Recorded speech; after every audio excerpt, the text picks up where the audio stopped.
we've all been on the driving range, right? And you're hitting golf shots and the person next to you is just crushing their irons.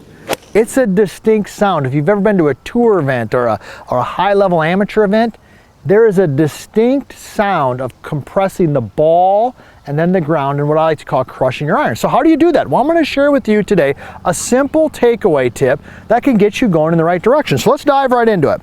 All right, so the first thing we got to understand before I give you the tip on the takeaway is understanding ball position. Because what we want to do to hit a solid iron shot is we got to come in contact with the golf ball as the club is in a downward motion, right? We've done a ton of videos on this. We've done some fun ones with the hula hoops and all the types of things and stuff like that. But ultimately, when you're crushing your irons, when we hear that sound, the club is connecting with the ball in what we call a downward angle of attack, all right? So for most purposes, now this isn't 100% true, but basically your golf swing is kind of a circle, kind of like a hula hoop, right?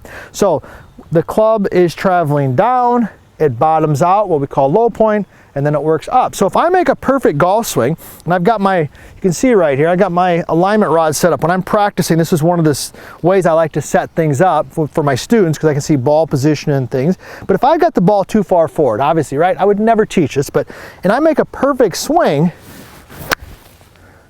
okay, that probably wasn't a perfect swing, but you get the point. I bottomed out way back here. But the simple thing of getting the ball in the right spot will help you connect on the downward motion. Okay, that was a little bit better, still a little thin. So where should that be? And then we're going to talk about the takeaway tip. I believe for most golfers, especially amateur golfers, my experienced golfers, you know who you are out there, right? All right, I love hearing from you. I love the comments. I love hearing where you're from, what are you working on, what do you like, what you don't like, what can we help you with. I read them all every morning and I do my best to respond to them. But for I think most golfers, I like the ball to be positioned somewhere between typically the logo and the buttons on your shirts. That's a little bit more back than what I might call traditional coaching because most golfers struggle with pivots and things like that.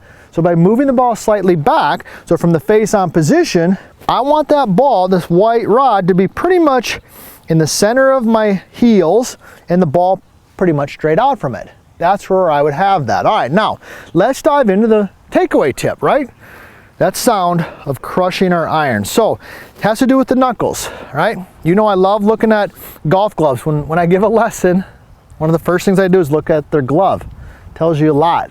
Okay, we've done a ton of tips on grip and things like that. But the knuckles, specifically the last three knuckles on the lead hand, pinky, okay, ring finger, middle finger. All right, so what I want you to feel when you take this back, and I got Nick on the down the line camera, so Nick's gonna show this for us, is I want these these fingers right here to feel like they actually rotate a little bit underneath. See that?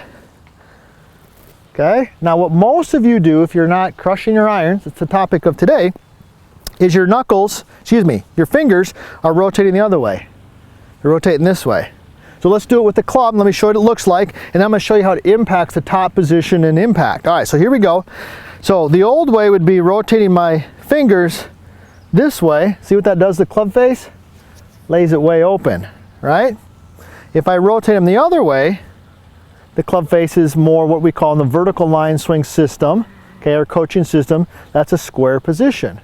Now, we get that club in the square position by rotating the fingers that way. So if we take that feel and we get it up to the top, all right, rotate them under, right, and then I take to the top, see that position right there?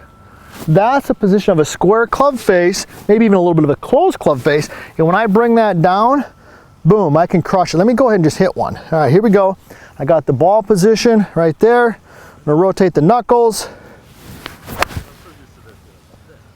That was solid. I don't know if it was crushing it. I don't know. Nick's kind of giving me the eye over there like, it was solid, Todd, but it wasn't crushing it, all right?